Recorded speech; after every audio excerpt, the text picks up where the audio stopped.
So I've been playing The Last of Us.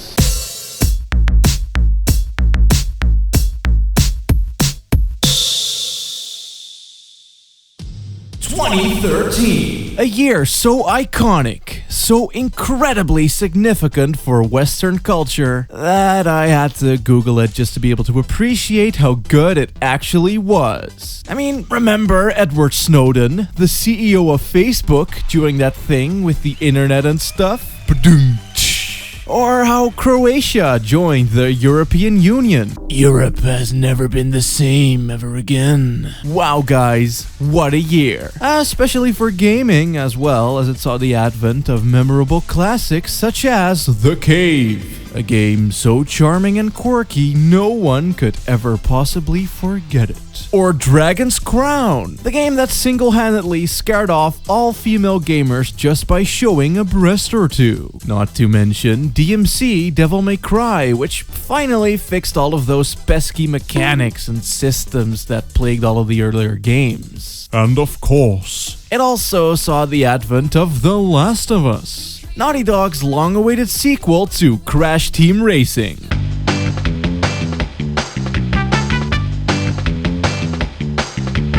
Someone better get that mold remover, cause fungi have taken over the world.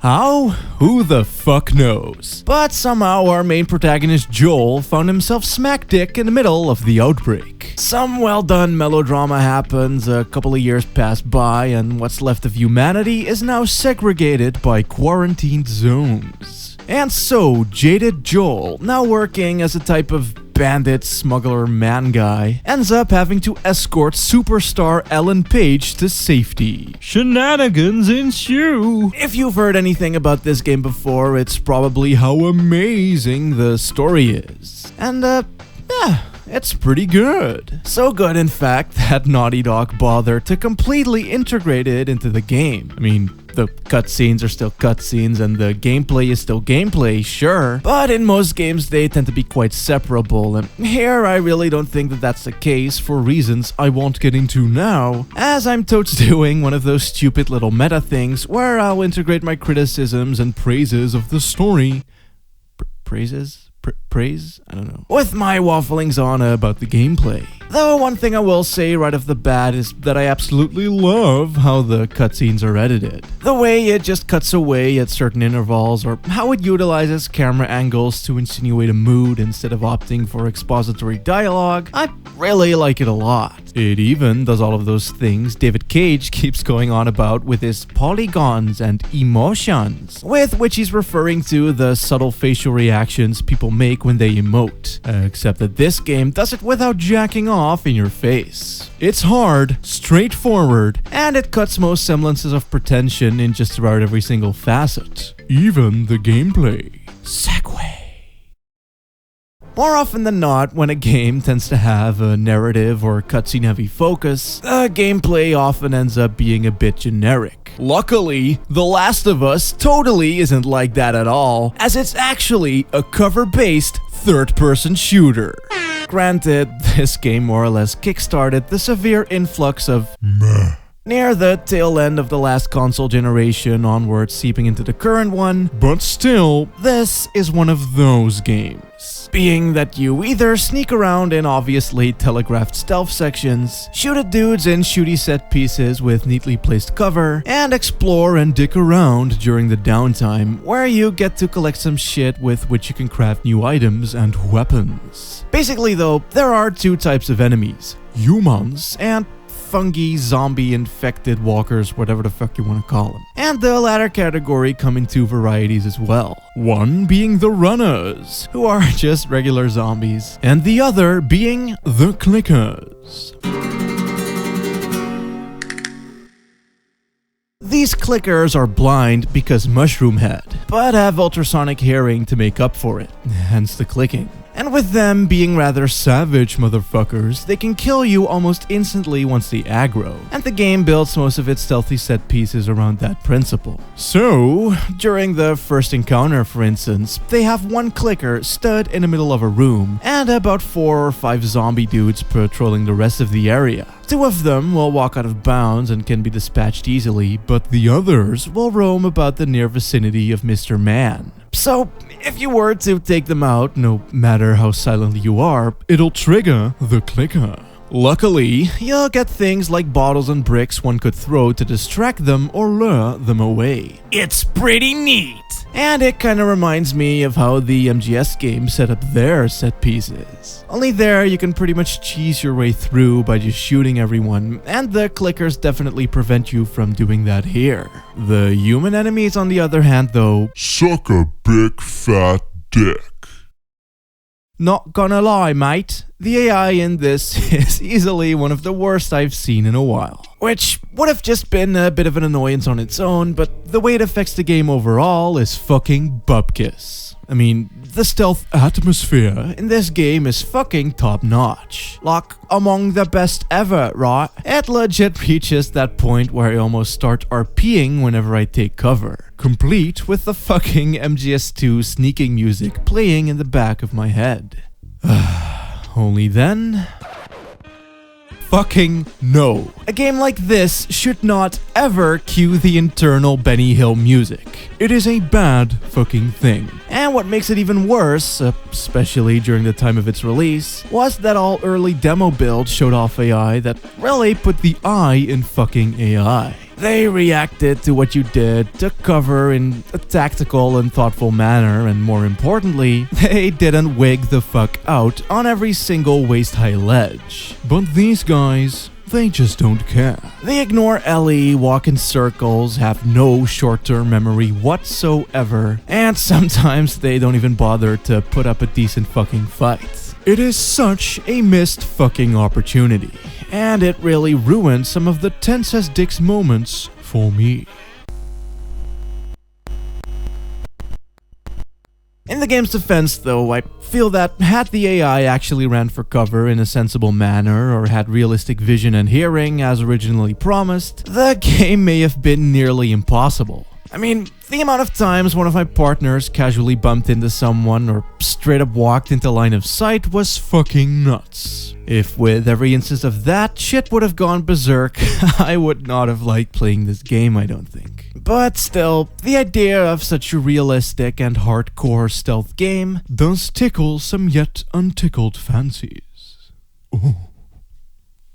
To be honest though, the parts of the game I like most of all were the ones where you're just dicking around outside, moving planks to make a bridge or something. I mean, for one, the game does look fucking amazing still. Even on the PS3 version, which this is the one I played for some reason, it still looks fucking immaculate. And for second, it just feels very good to play. Like, the combat, the crafting, and the act of simply running around are all handled very well from an audio-visual standpoint. So for someone like me that gets a raging chub over shit like that, I really found myself gravitating towards the game's quieter moments. It's especially impressive how it keeps the pacing of the story going almost without a hitch throughout these sections, or even just the entire game in general. They do this by treating all bits of gameplay as if they were relevant scenes in a movie. Like, those cutaways I mentioned earlier don't just limit themselves to the cutscenes, as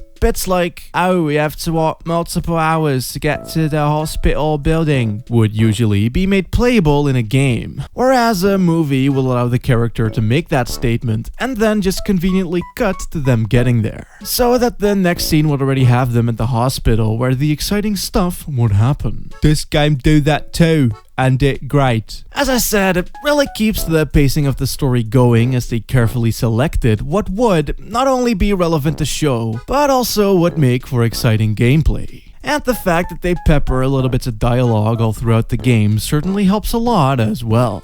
while I definitely understand that not every game has the budget available to record this many lines, but in a lot of other horror games, I always find it kind of puzzling when you read this really distressing note and then no one seems to give a fuck. Here they do! And it really makes the game feel just a tad more alive when you're exploring. Only downside is that this style of pacing does come at an arguably high price of sacrificing some player agency, as this game has a lot of forced walking sections. Not that I mind personally, especially because I think the dialogue, music, and overall pace go hand in hand with this shit, but there were totally some times where I felt inclined to look around a little in the hopes of finding some items, only to find that the run button refused to cooperate. Which sucks when you consider that the game does scatter around stuff even during these sections. And that doesn't mix all that well. Something else that also doesn't mix all that well are the shooting sections. If the AI aside, the way that these are structured just feels very, I don't know, not sure if lazy is necessarily the right word, and I'd probably have to kick myself in the dick were I to call it something like video gamey. But these are the terms currently springing to mind. Thing is that every one of these sections is set up very clearly, with neatly placed chest-high walls and very obvious alternate routes or intended paths to take. Despite the AI, most enemies take the exact position one would expect them to, and it just ends up becoming this unchallenging, by-the-books shooter segment you've likely seen a dozen times before. The guns are all great, sure, and I'd be lying if I said that blasting some dude's content all over the nearest wall wasn't fun as fuck. But every time I entered a room, I was able to predict exactly what was going to happen, and not once did the game deviate from it. Which left me a bit bored with some of these, and even the ones where I did have fun, I still wasn't exactly looking forward to playing them beforehand. The only times where I did, however, was when I had just upgraded my weapons or found new ones entirely. Granted, the areas you find new weapons in and the placement of the shooty bits could have been handled a bit better. But there is something very fucking satisfying about finding a flamethrower of all things and being able to use it only a few minutes later. And the bits where they combine shooting with stealth are quite fun as well. Even though the AI does tend to show its worst side here. It may be a bit broken in some ways, but the overall experience makes up for it, I'd say. Well, that won't go for everyone, of course, but the story here really is quite exceptionally strong, with well-written characters and blah blah blah. You've probably heard it all before. It might all be a bit melodramatic perhaps, but I was totes emotionally invested. And the ending really made me rip my fucking dick off. That's a compliment, by the way. The way the story keeps beating up your feels, the fucking sudden chase sequences, and the hardest fuck stealth sections with the clickers all make for one intense fucking experience. In a weird way, that almost made me not want to go back to it, but at the same time, it's what kept me hooked while playing. So, yeah, it's a pretty good movie, with some neat gameplay that could have been a bit better, but to the game's credit, the fact that they were able to mix 3 separate genres, being stealth, survival horror, and third-person shooter, so very well is pretty fucking commendable if you ask me. And also, I'd say that it's definitely earned its place in game end history as one of the first games to successfully emulate Hollywood, generic elements included. And it's certainly worth a play if you like narrative-driven horror games. You filthy cuck.